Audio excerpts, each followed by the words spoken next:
pray that you will bless our time and use this lesson for your glory. So then pray, amen.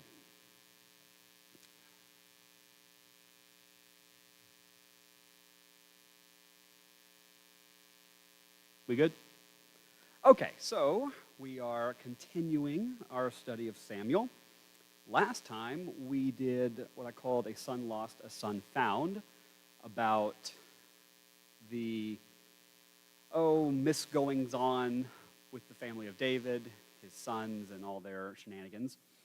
And of course, it ends with Absalom, who has murdered one of his brothers. We could argue whether or not he was just to do it, but he has been more or less allowed to return from exile.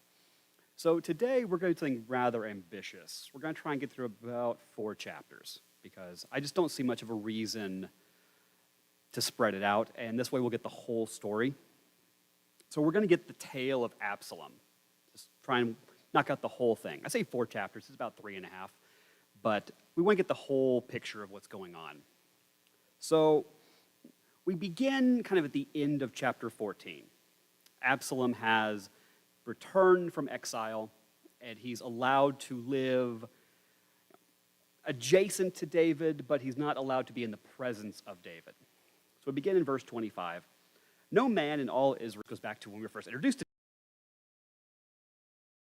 more about David, but maybe you are. Throughout Scripture, we have notable people whose physical features are highlighted and praised. Most notably, we've got Joseph, we've got Moses, David, Absalom, even Daniel. And throughout the ancient world, beauty is usually seen as a blessing from the gods, because to be beautiful, it's not enough to just win the genetic lottery, right? You can have very attractive parents and still give birth to an ugly baby, even though we would never admit that. To be a beautiful person, it's more than just genetics, right? It's more than just the circumstances. It is seen as a true gift by the gods. So if you are beautiful, it's because the gods have blessed you. This is fairly universal. And you may go, well, I just don't know about that. I mean, the Bible even presents this. This is one of the reasons why Moses is spared, because he's such a beautiful baby. When Daniel, right, when he's told that he has to eat all these foods, and he goes, we're not going to eat them because they're not, the right kinds of food, they're not kosher. And he goes, let us, eat what we want to eat, and you will see that we will actually get more attractive, and that will prove that God has blessed us. So there is some correlation in Scripture. It's not the only correlation, because most famously we've got the Messiah, who Isaiah says will not be beautiful, which is interesting. So it's interesting when it appears, interesting when it doesn't appear. Again, in the ancient world, we have multiple figures who are portrayed as exceptionally handsome. The most, in my opinion, the most interesting of which is Achilles, who we often don't talk about or see him depicted that way in movies or TV shows. But in the text, he's actually listed as an incredibly beautiful person. In fact, he's so beautiful that he's often mistaken for a woman, which is really kind of funny. And then on the other side, you have Adonis, who's actually so handsome that turns into a curse. So it's actually the whole point is that you can actually be so beautiful that it turns out to be not a good thing. But in this case, we have Absalom, who's very attractive, and of course that makes him very popular. That makes him someone that people idolize and want to emulate and want to follow, just like dear old dad. So in verse 27, 3 sons were born to Absalom and a daughter named Tamar, who was a beautiful woman. Absalom resided in Jerusalem 2 years, but never saw the king.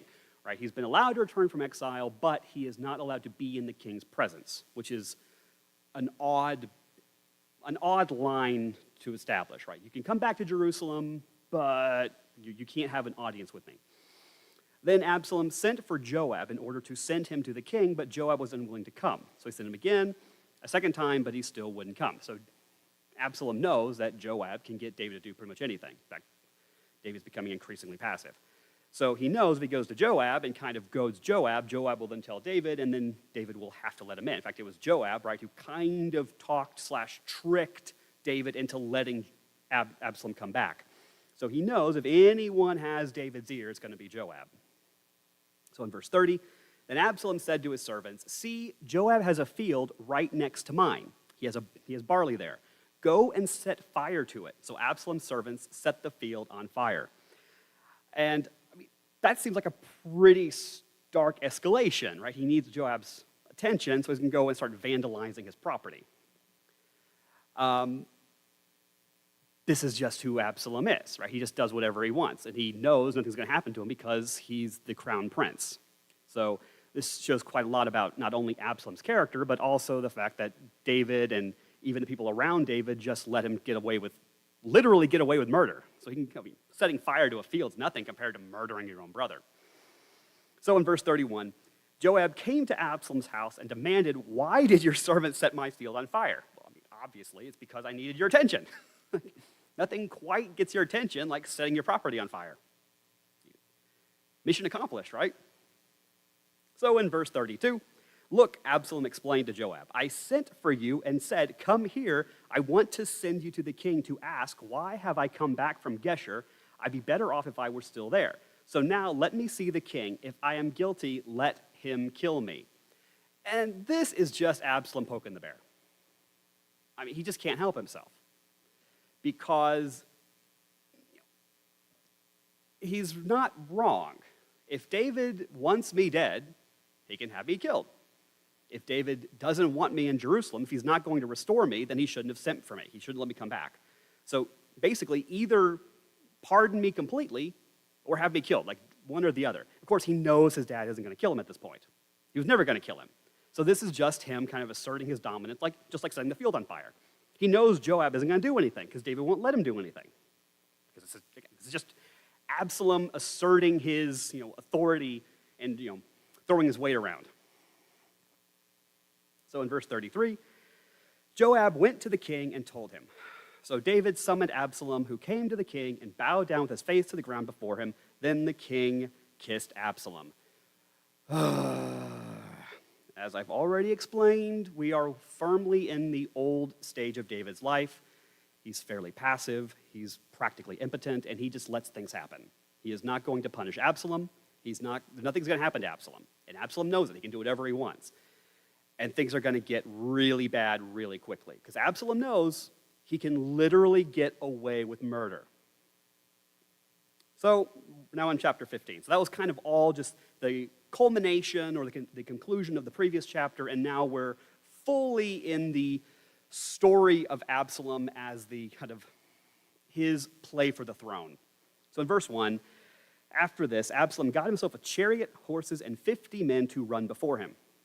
He would get up early and stand beside the road leading to the city gate. Whenever anyone had a grievance to bring before the king for settlement, Absalom called out to him and asked, "What city are you from?" If he replied, "Your servant is from one of the tribes of Israel," Absalom said to him, "Look, your claims are good and right, but the king does not have anyone to listen to you."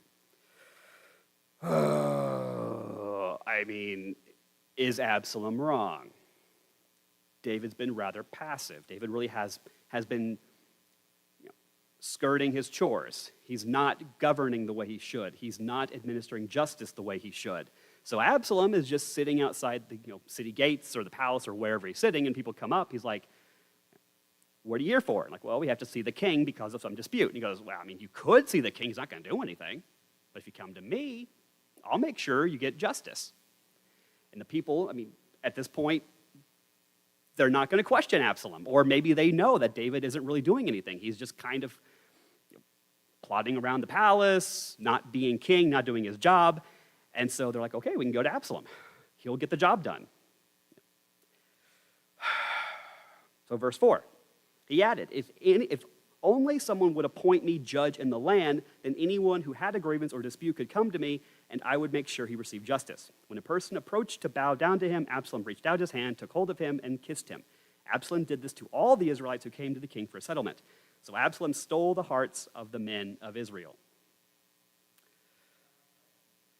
Well, I was just about to say, democracy. This is how it works, right? You make a bid and you convince the majority of people, "I'm the better candidate."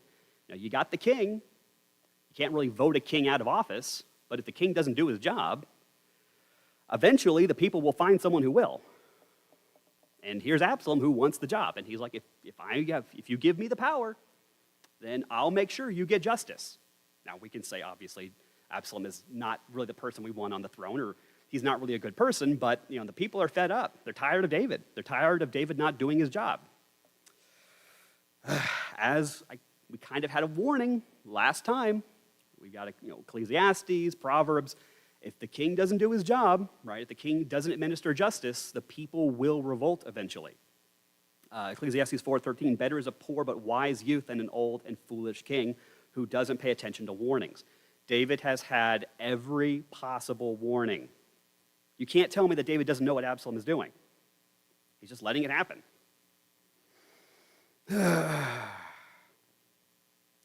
4 years later.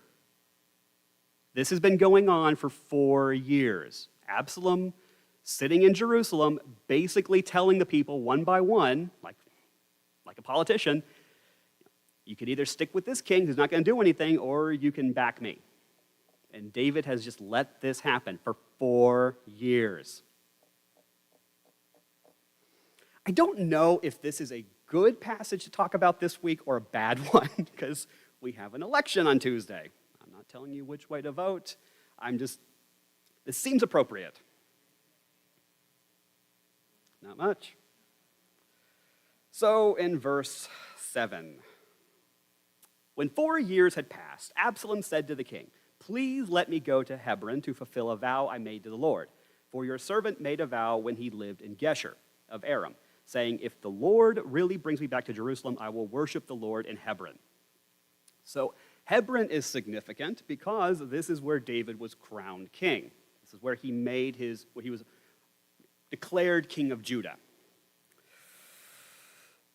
Go in peace, the king, so this is David, right, said to him. So he went to Hebron. No questions, no further investigation, just, sure, why not? Go ahead. So in verse 10, then Absalom sent messengers throughout the tribes of Israel with this message. When you hear the sound of the ram's horn, you are to say, Absalom has become king in Hebron. Curse your sudden but inevitable betrayal. It's like, you can't tell me David didn't know this was going to happen. That David didn't have any clue. That he had no warning, no anything. There's just no excuse for David to be shocked by this at this point. Verse 11.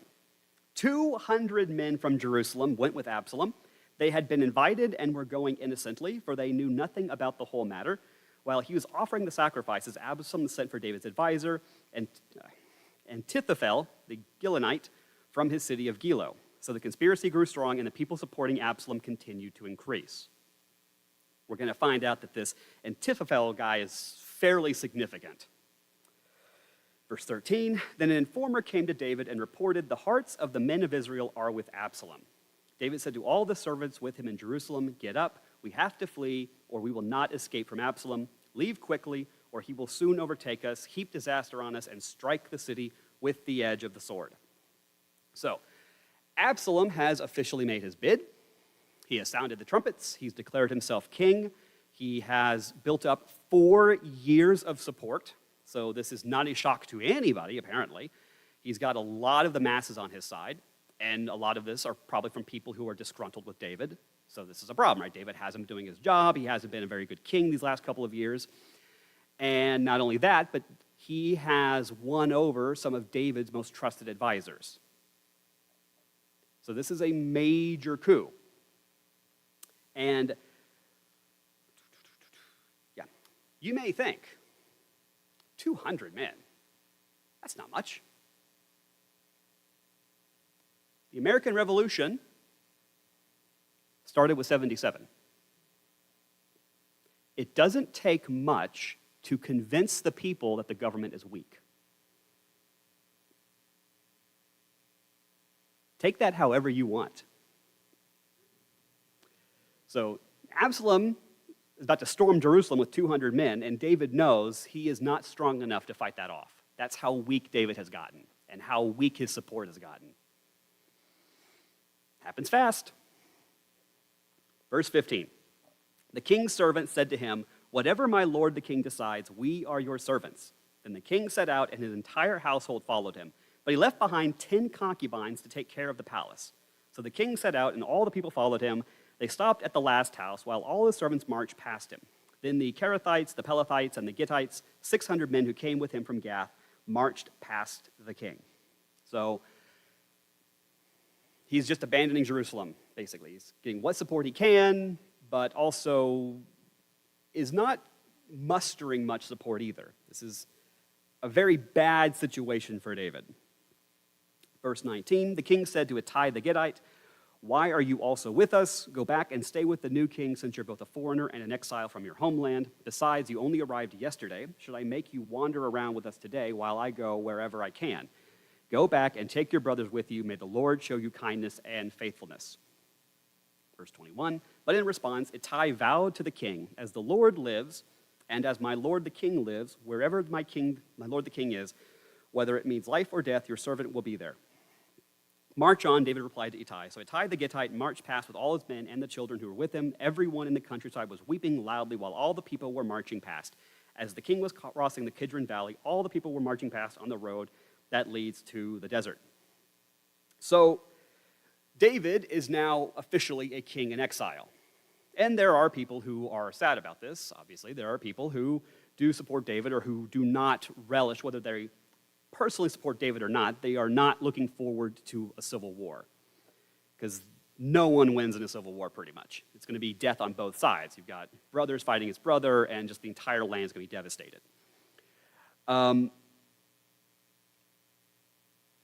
This is not the first time David's been in exile. But this is David's own fault. This is not David when he was young on the run from Saul. In that case, David hadn't done anything wrong. He was following the Lord, he was faithfully following Saul's commands, and Saul, becoming increasingly jealous and deranged, eventually turned on David. At this point, this is all on David.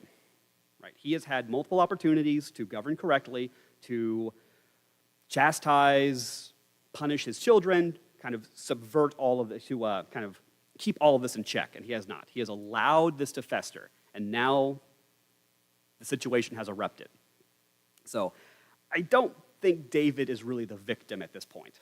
This is really a situation that he has allowed to get out of hand.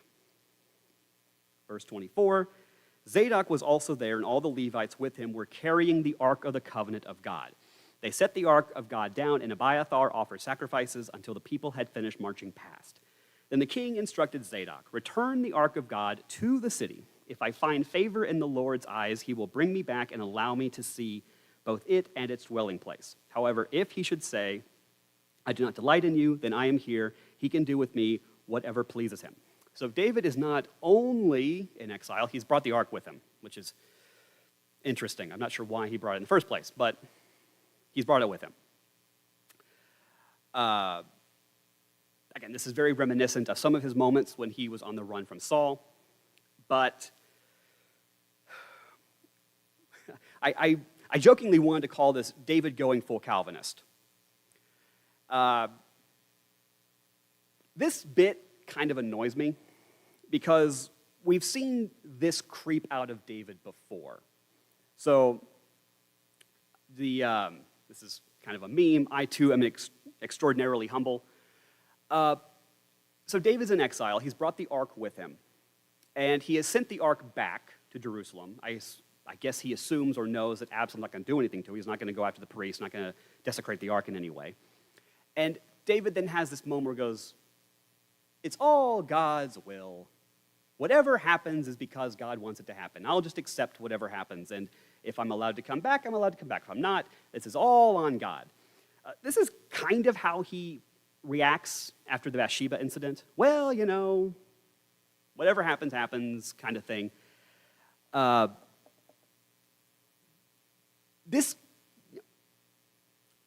Not every time you suffer is because you're going through a Job moment.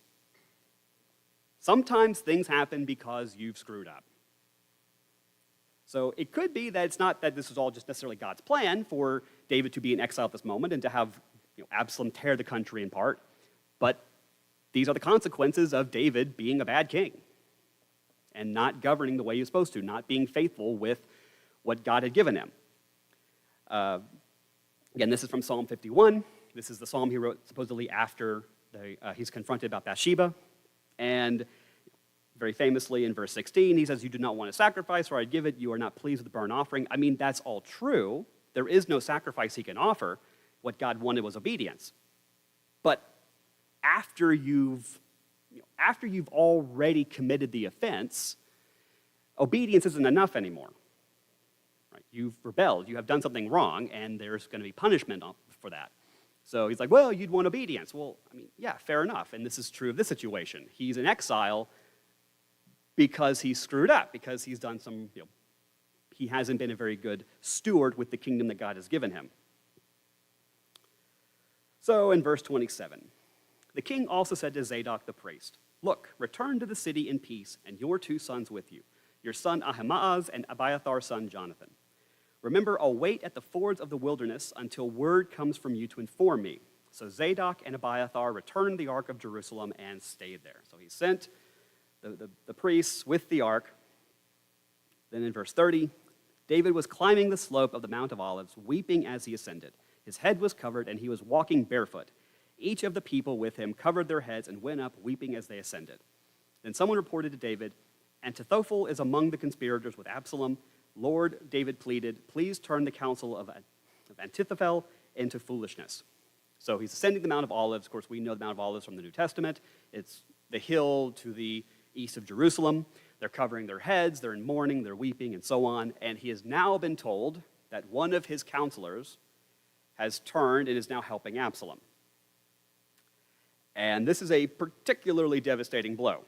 We're going to find out not only how significant this guy is, but also a little bit of his backstory, which makes this both incredibly shocking, but also it shouldn't be shocking to David.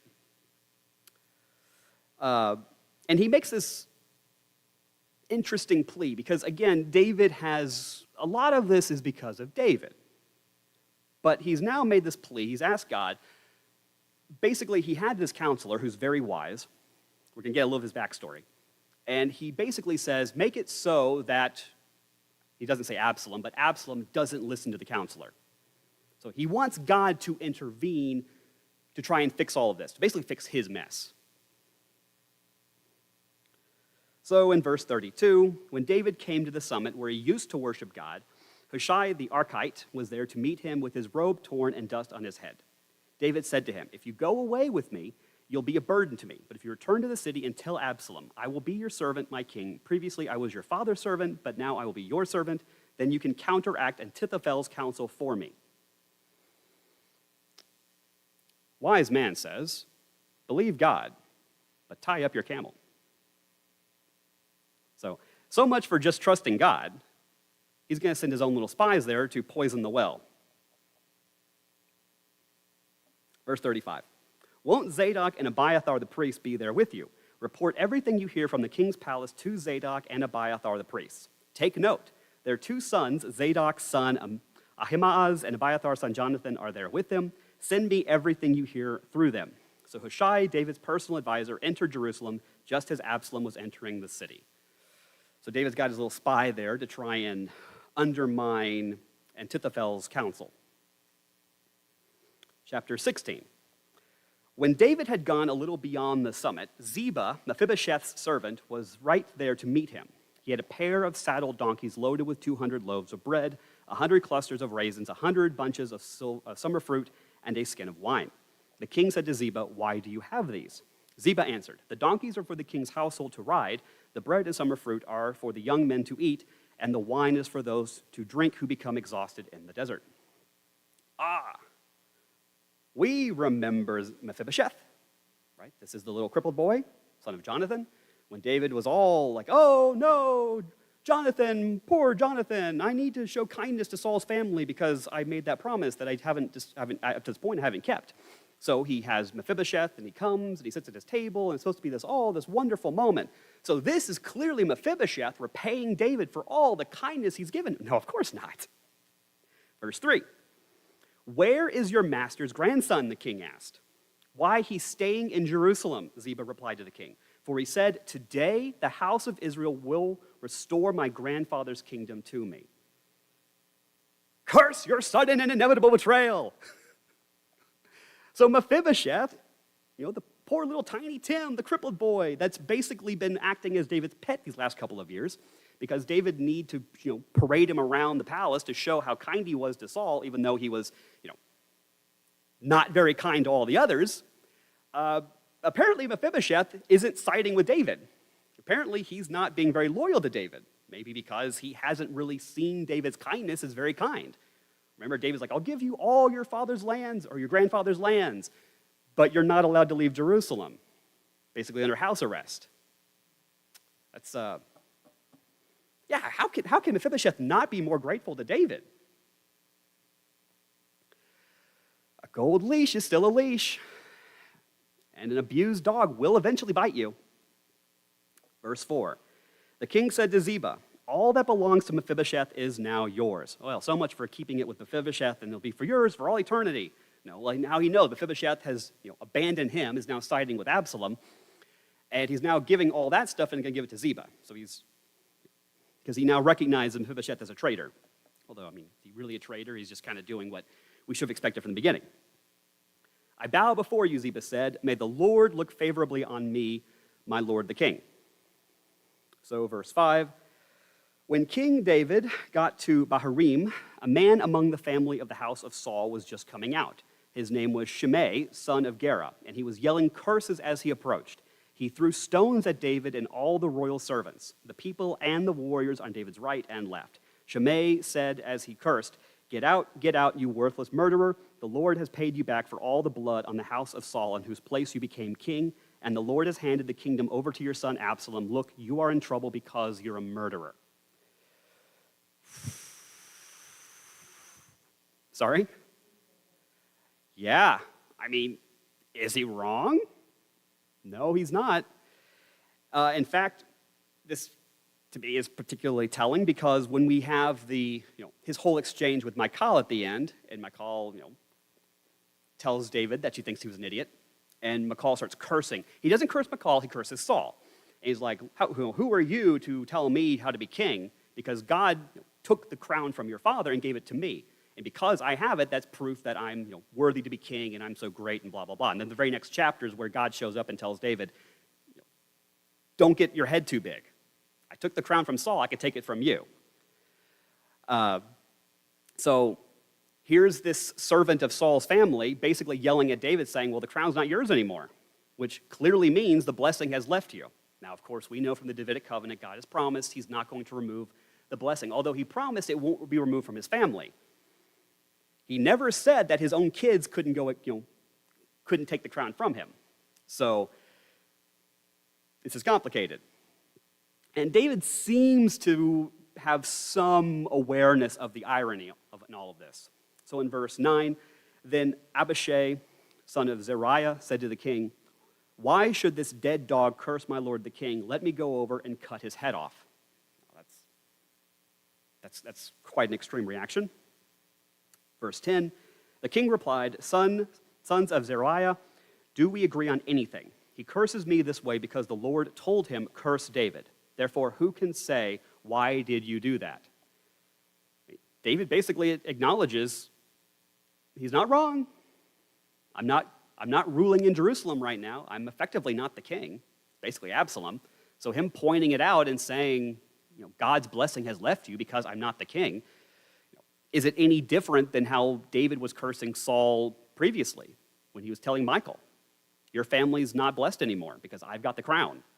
Again, I think God chastises a little strong, but God basically says, you shouldn't talk like that because it's not for you to take crowns and give them away and so on.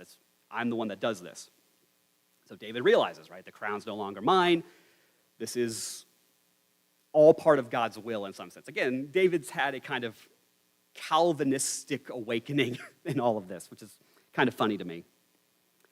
In verse 11, then David said to Abishai and all his servants, look, my own son, my own flesh and blood, intends to take my life. How much more now this Benjaminite? Leave him alone and let him curse me. The Lord has told him to. Perhaps the Lord will see my affliction and restore goodness to me instead of Shimei's curses today. So David and his men proceeded along the road as Shimei was going along the ridge of the hill opposite him. As Shimei went, he cursed David and threw stones and dirt at him. Finally, the king and all the people with him arrived exhausted, so they rested there. It's a walk of shame, but also just David's pity. It's just like, oh, poor, woe is me. Maybe God will see me and have pity on me. Maybe not. Pity is not good on David. It's not a good look. And I particularly don't feel all that sorry for David at this moment in his life. I feel like a lot of this is his own doing, and he should have seen it coming. He should have taken better precautions. He should have been a more faithful in being king. But he has this attitude of, well, God's going to fix it all in the end. We'll see. We'll see what happens. Verse 15, now Absalom and all the Israelites came to Jerusalem, and Ahithophel was also with him. When David's friend Hushai the Archite came to Absalom, Hushai said to Absalom, long live the king, long live the king. Is this your loyalty to your friend? Absalom asked Hushai. Why didn't you go with your friend? Not at all, Hushai answered Absalom. I am on the side of the one that the Lord, the people, and all the men of Israel have chosen. I will stay with him. Furthermore, whom will I serve if not his son? As I served in your father's presence, I will also serve in yours. This is a very roundabout, subversive kind of answer. I serve the king. So, who is that? Right? Absalom probably needs a little follow-up here. Like, who exactly do you think is the king? Verse 20, then Absalom said to Ahithophel, give me your advice, what should we do? Verse 21, Ahithophel replied to Absalom, sleep with your father's concubines, he left to take care of the palace. When all Israel hears that you have become repulsive to your father, everyone with you will be encouraged. So they pitched a tent for Absalom on the roof, and he slept with his father's concubines in the sight of all Israel. Now, this seems a little extreme, seems a little disgusting. Why? And particularly, why is this guy Ahithophel making this suggestion? Well, we find out that Ahithophel is actually the grandfather of Bathsheba. He's a counselor of David's, a very trusted counselor. He's known for his wisdom, which we're going to find out. And apparently, he's been holding a bit of a grudge.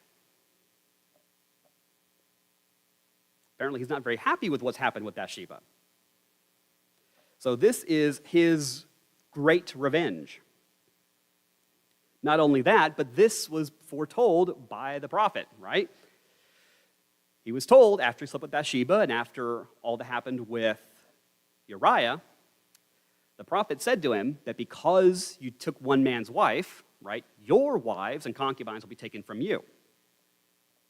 So this is all part of the curse. So verse 23, now the advice Ahithophel gave in those days was like someone asking about a word from God. Such was the regard that both David and Absalom had for Ahithophel's advice. So this is a guy who's very wise, he's very esteemed, and people just listen to him. Ahithophel said to Absalom, let me choose 12,000 men, and I will send out in pursuit of David tonight. I will attack him while he is weak and weary, throw him into a panic, and all the people with him will scatter. I will strike down only the king and bring all the people back to you. When everyone returns, except the man you're seeking, all the people will be at peace. This proposal seemed good to Absalom and all the elders of Israel. So Ahithophel basically saying, put together a decent-sized army and just go after him. Just get it now. Do it before he has time to regroup, before he has time to gain support, before he has time to rally, and we'll just run him down. Just get it over with. This is Ahithophel, right? He's supposed to be one of the wisest people in David's counselors. But I'd say that David prayed that God would protect him in this, but instead he sent the advisor to undermine Ahithophel. So he's stacking the deck a bit. Verse 5, then Absalom said, summon Hushai the Archite also. Let's hear what he has to say. So Hushai came to Absalom, and Absalom told him, Ahithophel offered this proposal. Should we carry out his proposal? If not, what do you say? So verse 7, Hushai replied to Absalom, the advice Ahithophel has given this time is not good. Hushai continued, you know your father and his men. They are warriors and are desperate, like a wild bear robbed of her cubs. Your father's an experienced soldier who won't spend the night with the people.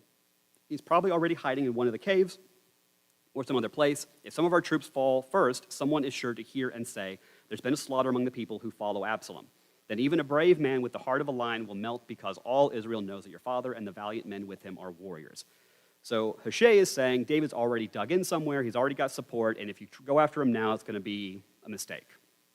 Of course, we know that Hushai is there to trick Absalom and to undermine whatever Ahithophel says. So verse 11, instead I advise that all Israel from Dan to Beersheba, as numerous as the sand by the sea, be gathered to you, and that you personally go into battle. Then we will attack David wherever he will find him. We will find him, and we will descend on him like dew on the ground. Not even one will be left of all the men with him. If he retreats to some city, all Israel will bring ropes to that city, and we will drag its stones into the valley until not even a pebble can be found there. Since the Lord had decreed that Ahithophel's good advice would be undermined in order to bring about Absalom's ruin, Absalom and all the men of Israel said, the advice of Hushai the Archite is better than Ahithophel's advice. So Hushai is probably not giving bad advice here, but mainly he's buying time.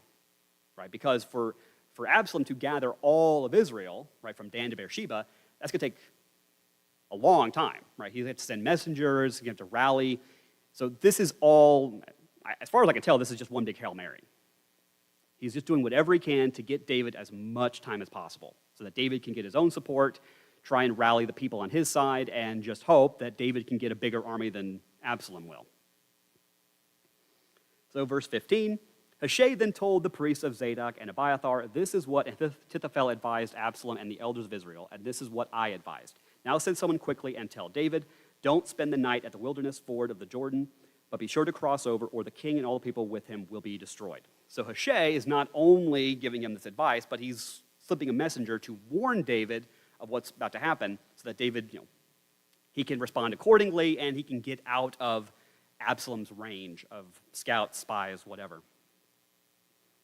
So verse 17, Jonathan and Ahimaaz were staying at En-Rogel, where a servant girl would come and pass along information to them. They in turn would go and inform King David because they dared not be seen entering the city. However, a young man did see them and informed Absalom, so the two left quickly and came to the house of a man in Baharim. He had a well in his courtyard, and they climbed down into it. Then his wife took the cover, placed it over the mouth of the well, and scattered grain on it so nobody would know anything. Verse 20, Absalom's servants came to the woman at the house and asked, where are Ahimaaz and Jonathan? They passed by toward the water. The woman replied to them, the men searched but did not find them, so they returned to Jerusalem. After they had gone, Ahimaaz and Jonathan climbed out of the well and went and informed King David. They told him, get up and immediately ford the river, for Ahithophel has given this advice against you. So David and all the people with him got up and crossed the Jordan. By daybreak, there was no one who had not crossed the Jordan. When Ahithophel realized that advice had not been followed, he saddled his donkey and set out for his house in his hometown. He set his affairs in order and hanged himself. So he died and was buried in his father's tomb. It's a pretty sad ending for Ahithophel. It seems like he probably knows things are not going to go well for Absalom. His advice, which he probably knows was the right thing to do, has been ignored, and he's already betrayed David. He's done his best to get his revenge on David, and there's just not much else to do.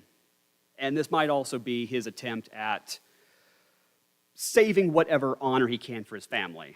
Because if he's gone, right, then if David becomes king again, there's going to be less incentive to punish the rest of his family for his own betrayal. So, verse 24, David had arrived at Mahanaim by the time Absalom crossed the Jordan with all the men of Israel. Now Absalom had appointed Amasa over the army in Joab's place. Amasa was the son of a man named Ithra, the Israelite. Ithra had married Abigail, daughter of Nahash. Abigail was a sister to Zeruiah, Joab's mother, and Israel and Absalom camped in the land of Gilead. When David came to Mahanaim, Shobi, son of Nahash, from Rabbah of the Ammonites, Machir, son of Amiel, from Lodebar, and Barzillai, the Gileadite, from Rogelim, brought beds, basins, and pottery items. They also brought wheat, barley, flour, roasted grain, beans, lentils, honey, curds, sheep, and cheese from the herd of David, for David and the people with him to eat. They had reasoned the people must be hungry, exhausted, and thirsty in the desert. Yeah, fair enough. So David's gathering his forces, he's gathering supplies, he is gathering resources, all in preparation for this big battle that's going to happen. So now chapter 18. David reviewed his troops and appointed commanders of hundreds and of thousands over them. He then sent out the troops, a third under Joab, a third under Joab's brother Abishai, son of Zeruiah, and a third under Ittai the Gittite. The king said to the troops, I will also march out with you. I mean, Ittai has really gotten a promotion quickly. Like, he just came to Israel, and he's already one of the top commanders of David's armies. That's moving up the ladder very quickly. Verse 3, you must not go, the people pleaded. If we have to flee, they will not pay any attention to us. Even if half of us die, they will not pay any attention to us because you are worth 10,000 of us. Therefore, it is better if you support us from the city.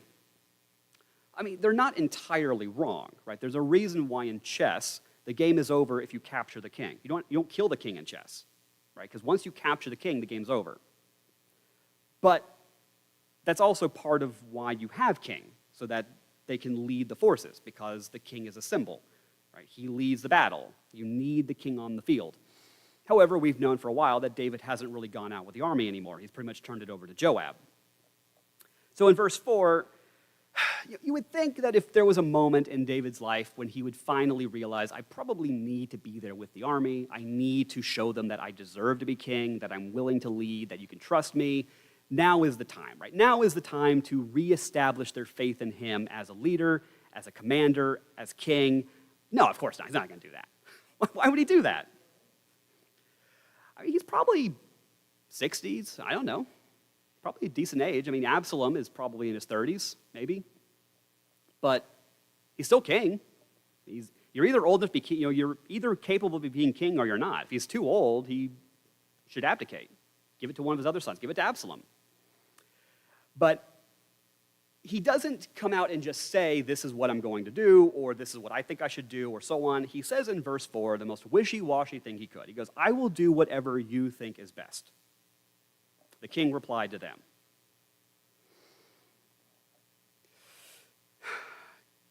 you are the king. You're the one who's supposed to be making the decisions. Right? You're the one who's supposed to be saying this is what happens, right? The word of the king is finite, right? It's what everyone does. We do what the king says, not the other way around. And yet here he is going, well, whatever the people want.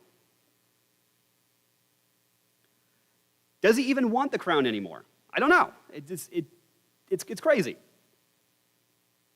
So in verse 3, as he stood beside the gate while all the troops marched out by hundreds and thousands, the king commanded Joab, Abishai, and Ittai, treat the young man Absalom gently for my sake. All the people heard the king's orders to all the commanders about Absalom. So he's given the order. The only order he has given, apparently, is don't kill Absalom. Just take him captive. That's it. Simple enough, although it's not simple, because capturing the enemy commander is incredibly difficult. So in verse 6, then David's forces marched into the field to engage Israel in battle, which took place in the forest of Ephraim. The people of Israel were defeated by David's soldiers, and the slaughter there was vast that day, 20,000 casualties. The battle spread over the entire region, and that day the forest claimed more people than the sword. So people are, they're fleeing, they're getting injured, which is not uncommon, right? This is why morale is so important in a battle, because once morale breaks and the enemy flee, chaos ensues, and people can get trampled on, they can get injured. You read about things like the Civil War. More people die from infections and injuries than they do from just straight-on bullets, because it's just how horrific it is. This is not uncommon. Then in verse 9, Absalom was riding on his mule when he happened to meet David's soldiers. When the mule went under the tangled branches of a large oak tree, Absalom's head was caught fast in the tree.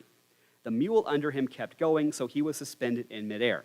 One of the men saw him and informed Joab.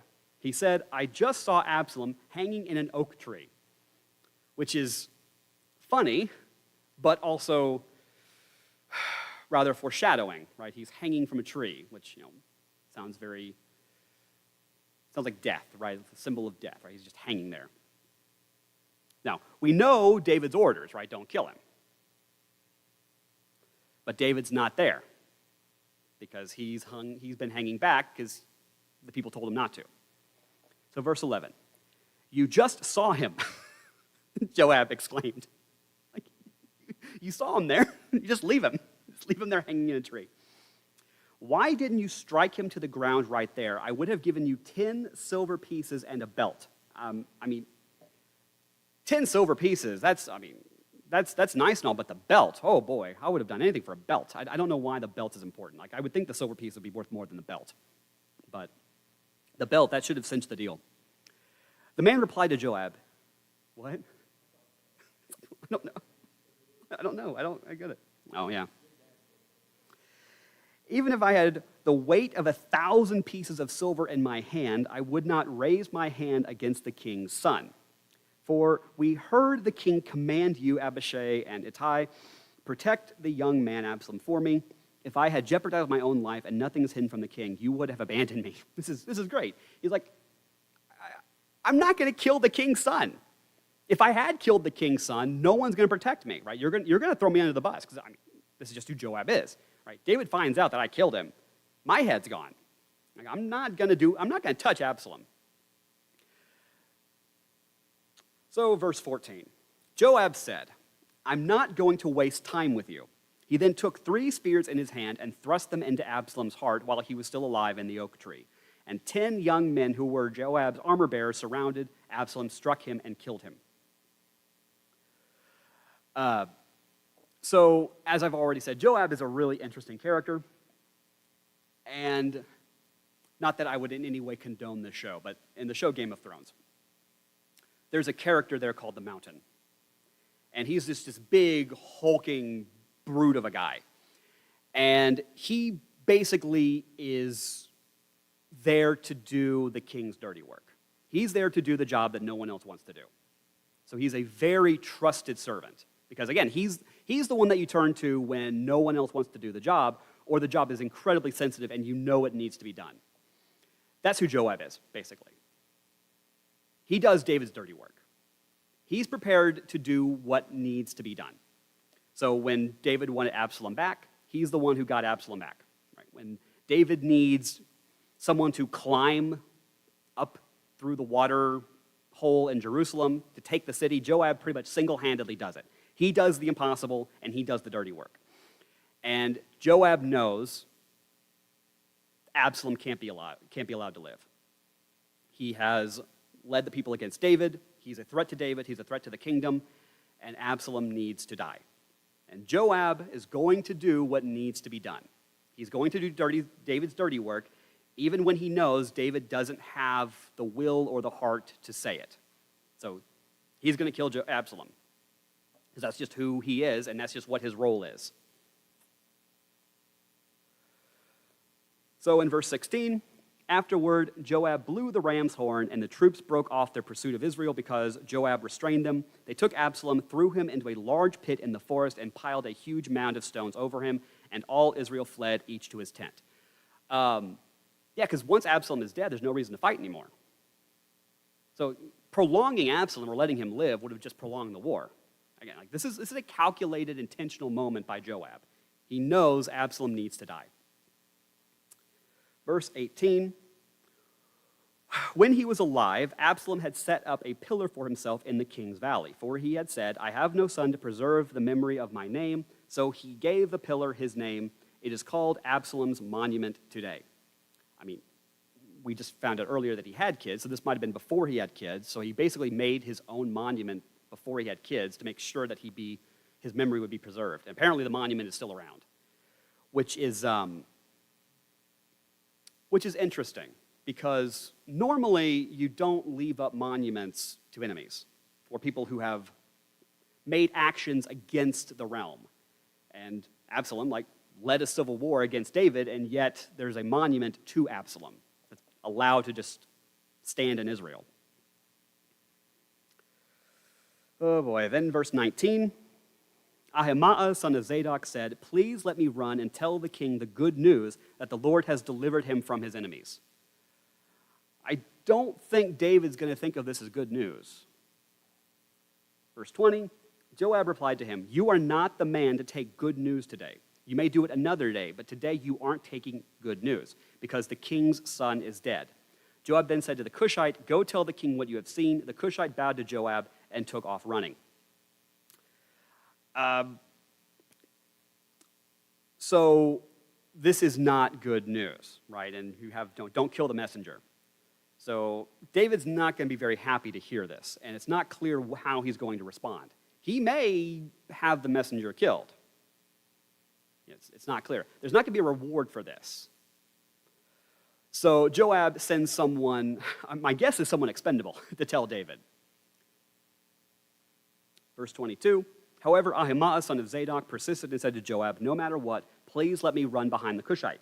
Joab replied, my son, why do you want to run since you won't get a reward? This is bad news. There's no reward for this. It's just going to upset David. It's just going to anger him. Verse 23, no matter what, I want to run. Then run, Joab said to him. So Ahimaaz ran by way of the plain and outran the Cushite.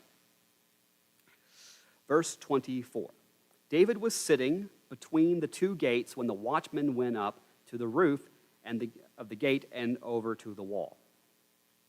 So at this point, I almost feel like the book of Samuel is over. We've kind of concluded the narrative arc of Samuel. And what I mean by that is, we've seen this scene before. An old man who rules Israel, who's impotent, who's not doing his job, is just sitting around waiting to be told what happens. And he's about to be told that his son is dead. Eli, right? We're first introduced to Eli sitting in judgment of poor Hannah. And the last scene of Eli is him waiting to hear about the battle with the Philistines. The runner comes and tells him that his kids have been killed and the ark is taken. The great, sadness, irony, however you want to think of it, of the books is we start with Eli, who's not ruling Israel faithfully. And in turn, we get Samuel, who restores Israel, unites the tribes, leads Israel very well. And the people then go to Samuel and say, we don't want you to rule anymore because we don't want your sons to rule, because there are these rumors that your sons aren't very good, and we don't want you to turn into Eli. And Samuel basically says to them, well, okay, well, then what do you want to do? And they go, well, we want a king. Which is probably the dumbest thing they could ask for. They're not happy with Samuel because they're afraid that his kids are going to take over and his kids are going to be bad. So we're going to install a monarchy where power goes from father to son. You don't usually vote princes out of power. This will just consolidate power in one family. It's a really stupid thing to ask for. And Samuel basically tells them it's a stupid thing to ask for. So they install Saul, who's not very good, but he's not very good in his own way, right? He goes crazy and he's so on and so forth. But then we end up with David. And we think everything's going to be good. We think David's going to be a good king. We think he's going to do what he's supposed to, blah, blah, blah.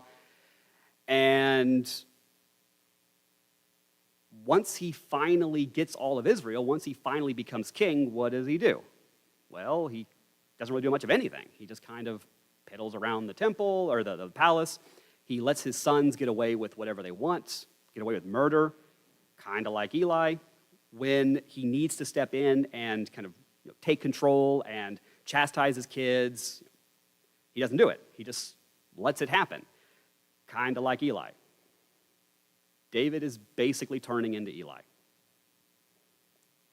which is exactly what we were trying to avoid, right? That's the whole reason why Israel didn't want Samuel on the throne, because they didn't want him to turn into Eli. And we've effectively ended up with another Eli. So, verse 24, the watchman looked out and saw a man running alone. He called out and told the king. The king said, if he's alone, he bears good news. As the first runner came closer, the watchman saw another man running. He called out to the gatekeeper, look, another man is running alone. This one is also bringing good news, said the king. Which, I don't know what's going through David's head. So David, he's sitting there, he's not looking himself. Now, Eli doesn't either, but Eli's eyesight is going. David doesn't want to look, right? He doesn't want to see.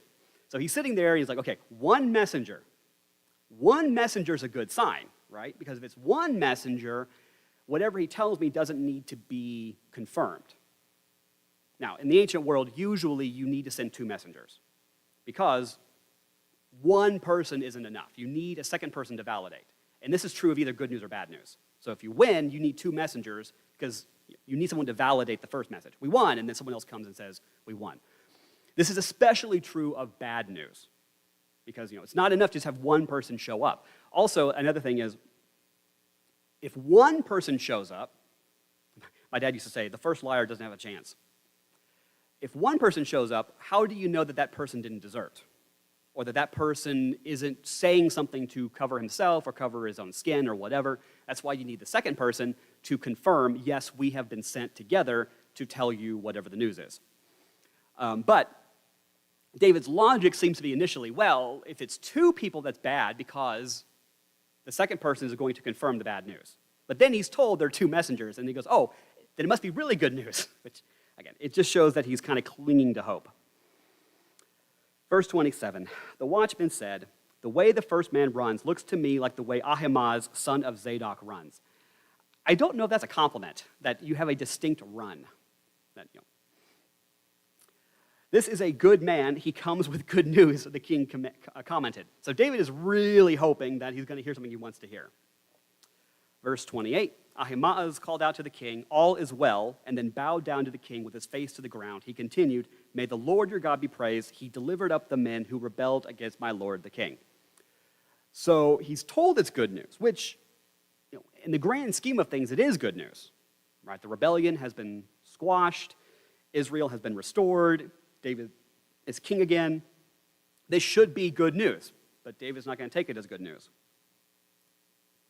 Verse 29, the king asked, is the young man Absalom all right? Ahimaaz replied, when Joab sent the king's servant and your servant, I saw a big disturbance, but I don't know where it was. He's like, I don't know, which isn't true, but he doesn't want to tell David Absalom is dead. The king said, move aside and stand here, so he stood to one side. Just then the Cushite came and said, may my lord the king hear the good news today. The Lord has delivered you from all those rising up against you. The king asked the Cushite, is the young man Absalom all right? The Cushite replied, may what has become of the young man happen to the enemies of my lord the king and to all who rise up against you with evil intent. Yeah, Absalom has been judged. So verse 33, the king was deeply moved and went to the gate chamber and wept.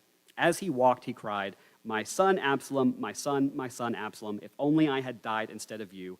Absalom, my son, my son. And this is a very different response that we had when his first child died, right? When he was told about Bathsheba and about his sin, and he's like, oh, spare me, don't judge me, don't put the sin on me. And then he's told the child's going to die. And he puts on this big show to mourn, and then once the child is dead, he's like, oh, well, he gets up and stops mourning, because usually it's the other way around, right? Usually you mourn after the child is dead. But here, Absalom has perished, and now David's in mourning. We will find out that one of the complaints about David is that it's better to be one of his enemies than one of his friends, because he treats his enemies so well, and he tends to treat his friends poorly. But yeah, it's not a very good look for David. But it's I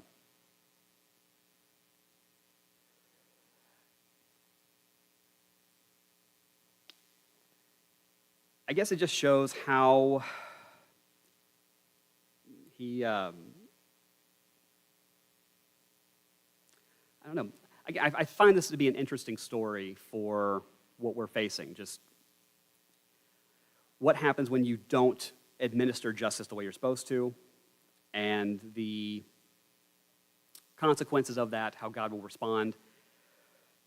And eventually, God, he trusts God to restore it all to him, but it's not God who does, it's Joab, right? Because David has left this to the hands of other people. And that will bring about things that he doesn't want, unfortunately. So we will end on that note.